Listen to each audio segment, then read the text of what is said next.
Hello, my dear students. I hope all of you are preparing yourself very well, and students were getting problem in some topics, and on your demand, I am uploading the video on power sharing.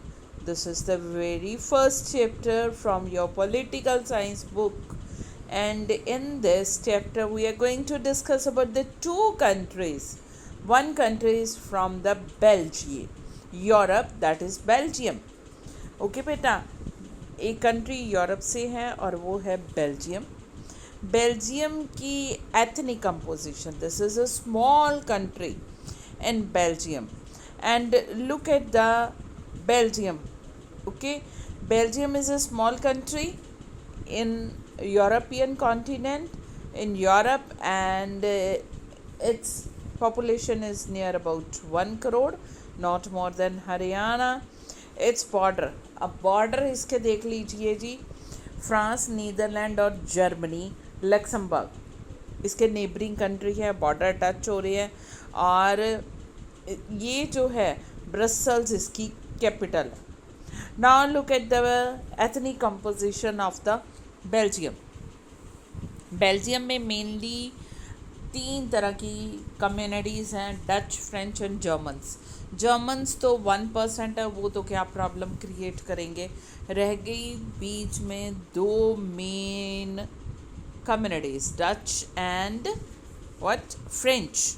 ठीक है, तो यहाँ पे जो है Dutch और French, ये जो है बेटा जी, यहाँ पे देख लीजिए, ये है फ्लेमिश रीजन ऊपर वाला, और नीचे वाला है विलोनिया रीजन.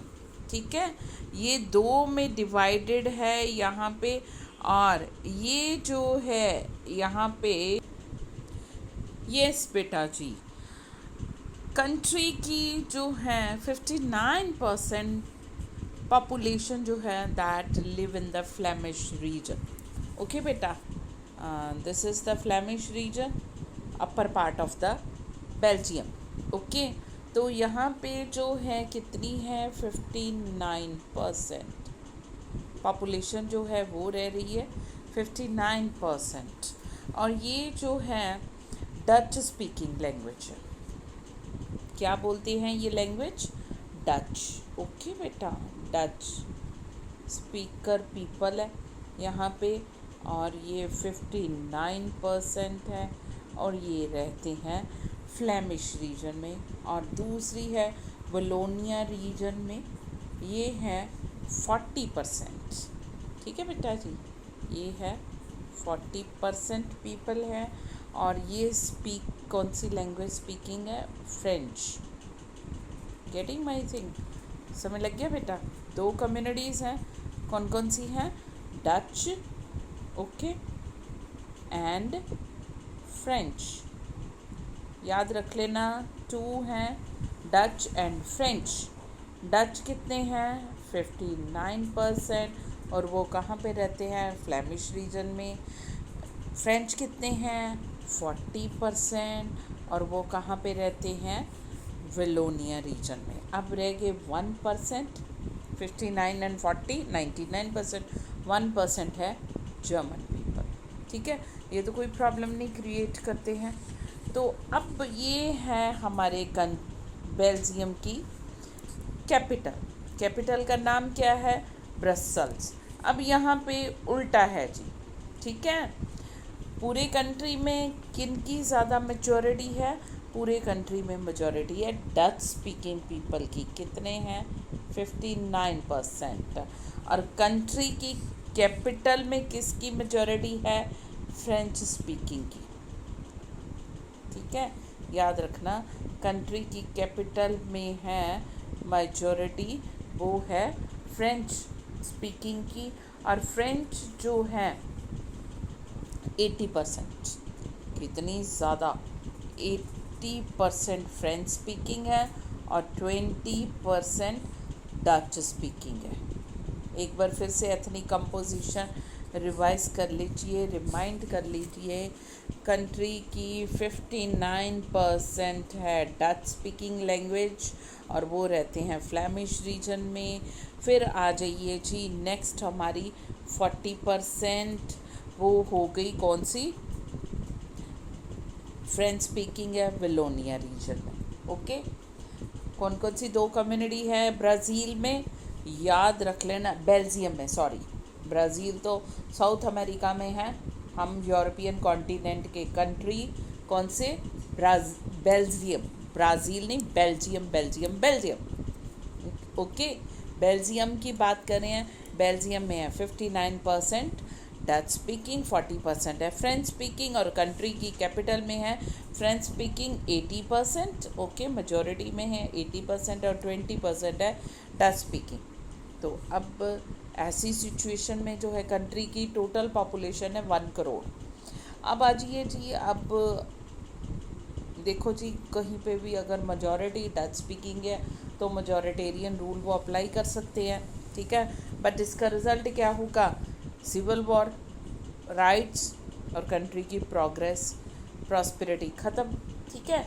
अब यहाँ पे क्या हुआ जी, एक तो फ्रेंच जो थे वो 40% से हमने कर लिया, फ्रेंच वर इन 40%, डच वर इन 50%, ठीक है। डच जो है 59% हमने किया, डच क्या है 59%।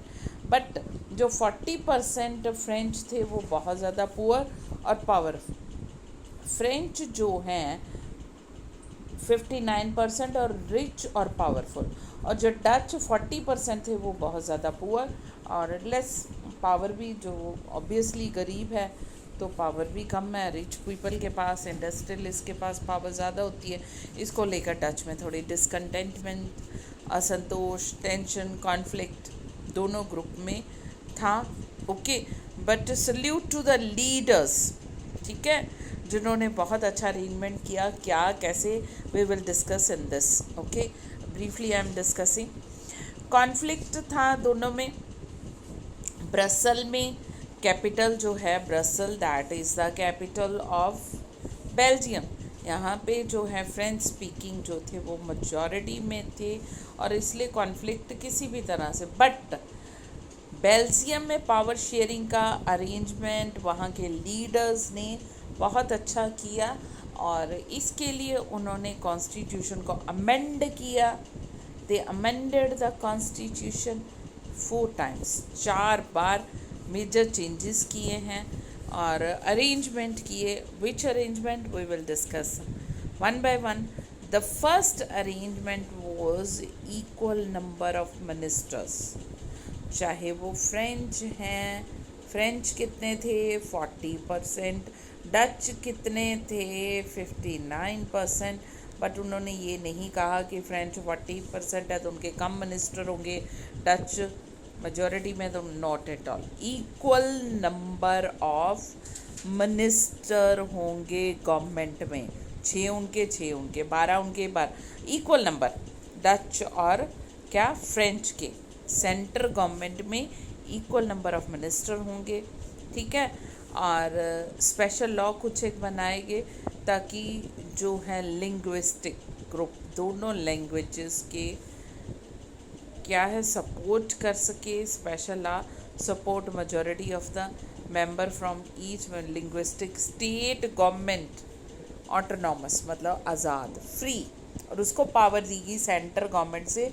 बहुत सी पावर छीन कर क्या दिया गया, स्टेट गवर्नमेंट्स को पावर, मतलब state governments were made more powerful. हमारे कंट्री में भी इसी को देखकर 1992 के बाद, बिफोर 1992 सेंट्रल गवर्नमेंट की you can say unitary type government थी, तो हमारे भी उसके बाद पावर रीजनल पार्टीज़ की जब इम्पोर्टेंस बढ़ी है तो पावर क्या है स्टेट गवर्नमेंट के पास गई है। और यहाँ पे बेल्जियम में क्या किया गया, स्टेट गवर्नमेंट को काफ़ी ऑटोनॉमस, ठीक है, आज़ादी दी गई कि अपनी स्टेट के खुद वो डिसीजंस ले, पावर ज़्यादा देगी। सेपरेट गवर्नमेंट बनाएगी ब्रसल्स के लिए, हमारे कंट्री का भी साथ साथ डिस्कस कर लीजिए। दिल्ली में सेपरेट गवर्नमेंट है, आपको पता है यहाँ पे प्रेजेंट टाइम पे आप पार्टी की है और केजरीवाल चीफ मिनिस्टर है दिल्ली गवर्नमेंट के। इसी तरह से बेल्जियम में भी ब्रसल जो कैपिटल है वहाँ पे सेपरेट गवर्नमेंट बनाएगी और वहाँ पे भी इक्वल मिनिस्टर फ्रॉम कितने हैं 80% तो फ्रेंच है कैपिटल में, पता है ना। 80% जो है दैट इज़ फ्रेंच और 20% आर द डच, ठीक है। बट इक्वल मिनिस्टर्स रखे गए दोनों तरफ। नो डाउट कि कैपिटल में फ्रेंच मेजॉरिटी में, पर पूरी कंट्री में तो डच में ना, तो एक ही रखा गया। एक उन्होंने बहुत अच्छा अरेंजमेंट किया। क्या किया? बेल्जियम में कम्युनिटी गवर्नमेंट बनाएगी, ठीक है। एक सेपरेट गवर्नमेंट, कम्युनिटी गवर्नमेंट, जो अपनी अपनी कम्युनिटी के कल्चर, ट्रेडिशन, लैंग्वेज को क्या है पूरी तरह से क्या करेगी, उसको कम्युनिटी गवर्नमेंट जो है अपनी अपनी कम्युनिटी की लैंग्वेज, कल्चर, ट्रेडिशन को क्या है पूरा उनको बूस्ट अप करने के लिए, उनकी कल्चर को प्रिजर्व, मेंटेन और आगे उनको प्रोत्साहन देने के लिए काम करेगी। अब एडवांटेजेस बेल्जियम गवर्नमेंट की ये हुए कि सोशल, सिविल वॉर, एक तो कंट्री के अंदर वॉर नहीं होती है इस तरह से, और सोशल, समाज में भी किसी तरह के लड़ाई झगड़े कॉन्फ्लिक्ट नहीं होते हैं, और कंट्री के कल को टूटने का खतरा नहीं होता और यूनिटी बढ़ती है। ये तो हो गया बेल्जियम का केस, जहाँ पे क्या किया गया, चाहे मेजॉरिटी में या कोई कम्युनिटी, सबको इक्वल राइट, इक्वल क्या है share in the government, equal minister, और कम्युनिटी अपनी कम्युनिटी के लिए, हर गवर्नमेंट कम्युनिटी गवर्नमेंट अपनी अपनी कम्युनिटी के लिए काम करेगी, ओके। बट दूसरी तरफ इसके ऑपोजिट हम लोग डिस्कस कर लेते हैं श्रीलंका, जो कि एशिया में इंडिया का नेबरिंग कंट्री है, और ये मैप है श्रीलंका का। श्रीलंका के अब देखिए जी, यहाँ पे नॉर्थ ईस्टर्न पार्ट यहाँ पे, ठीक है, तमिल हैं, मेजॉरिटी में थे, और ये तमिल्स जो हैं ये इंडेंचर्ड लेबर, जैसे ब्रिटिशर्स पीरियड में क्या थे, इनको इंडिया से लेबर करवाने के लिए, लेबरशिप के लिए इंडिया से ले गए थे, और कुछ लोग एक जो है श्रीलंकन तमिल है, इनके बीच में। अब पहले हम कंपोजिशन डिस्कस कर लेते हैं। सिन्हला जो है वो मेजॉरिटी में है 74%, तमिल्स जो हैं वो 18% है। सिन्हला का रिलीजन जो है बौद्धिस्ट है, तमिल का हिंदू, मुस्लिम्स, क्रिश्चियन, ठीक है, ये दोनों रिलीजन्स के हैं तमिल्स। और यहाँ पे जो है श्रीलंकन तमिल जो है, श्रीलंकन तमिल भी और इंडियन। अब देखो जी, 18 में से श्रीलंकन तमिल, यानी कि शुरू से श्रीलंका में रह रहे हैं, और वो हैं 13%, इंडियन सिर्फ 5% है, ठीक है। फिर भी हिंदू मुस्लिम इनका रिलीजन, और सिन्हला का बौद्धिस्ट रिलीजन।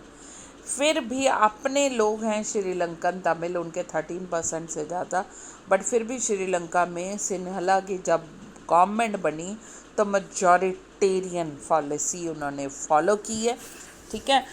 क्या बौद्धिस्ट रिलीजन को स्टेट रिलीजन डिक्लेयर कर दिया गया, सिन्हला को ही क्या किया गया, यूनिवर्सिटीज़ और हायर एजुकेशन के लिए क्या है प्रेफरेंस दी जाने लगी, गवर्नमेंट जॉब के लिए उनको रखा जाने लगा, और Buddhist religion official religion declare कर दिया गया।